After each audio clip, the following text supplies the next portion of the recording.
Here on Button Bash, we've already spoken about some of the worst games that have come out in 2015, but as we creep closer to the holidays, let's get a little more positive. Today I'm going to be talking about my picks for the top 5 games of 2015. I'm Alanah, you're watching Button Bash, and today let's talk about Games of the Year. No, it's gonna get fucking here again! That's our bad guy. That's our bad guy. Game number 5 is Until Dawn, an interactive drama/survival horror game developed by Supermassive Games, though I think it kind of plays more like one giant horror movie trope than an actual survival horror in itself. It follows 8 pretty diverse characters through the worst night of their lives. A killer, some monsters, and some tough decision making that might have you sacrifice one character in order to save another.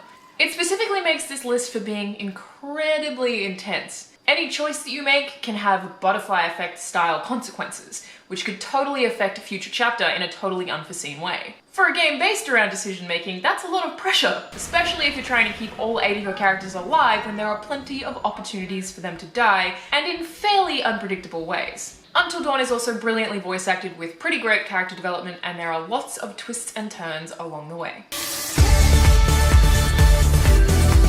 Number 4 is Rocket League. A physics-based soccer or football game that has you drive around your pitch in ridiculous high-powered cars. There's not actually that much to say about Rocket League really though, except that it's super fun and really easy for anyone to pick up and play and just have a blast with whenever they really want to.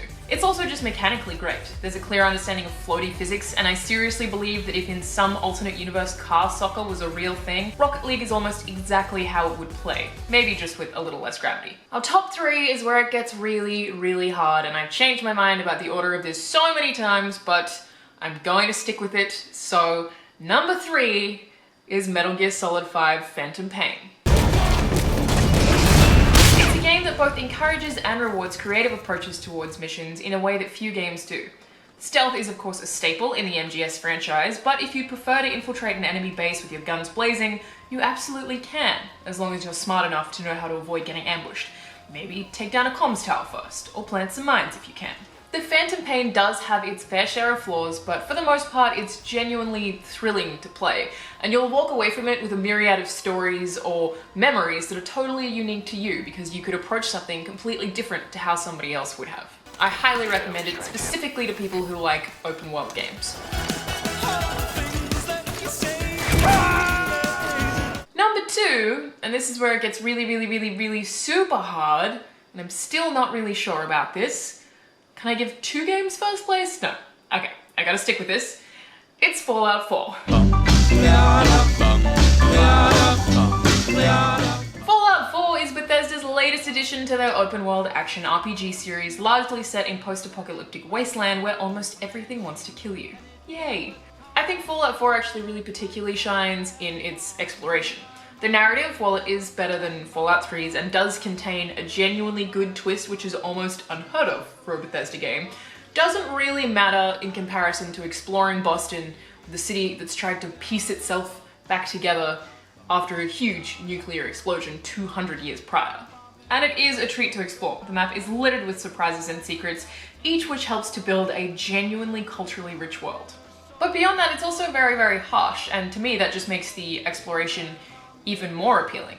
You can stumble across something that could totally rip you apart in seconds, so knowing that, you always have to be prepared and you have to search everything you can to loot for stim packs and try not to get addicted to too many drugs because you nearly died. It's so intense.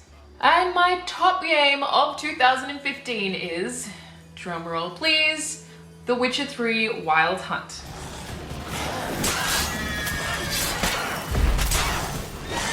This game is frankly a damn masterpiece, with an incredibly rich, enticing world to explore, compelling enemy design and combat that has been both refined and improved upon from previous Witcher games, as well as a particularly great character progression.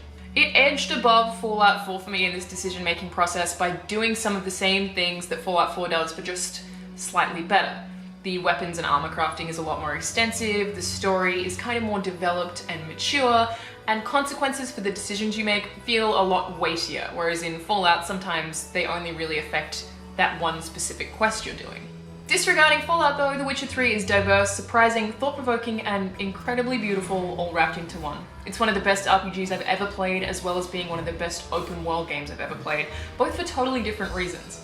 And even considering its near ridiculous size, it still somehow manages to have killer graphics. You killed it, CD Projekt Red. I'm Alanah, and those are my picks for the top games of 2015, so far at least. Thanks for watching Button Bash, I'll see you next time.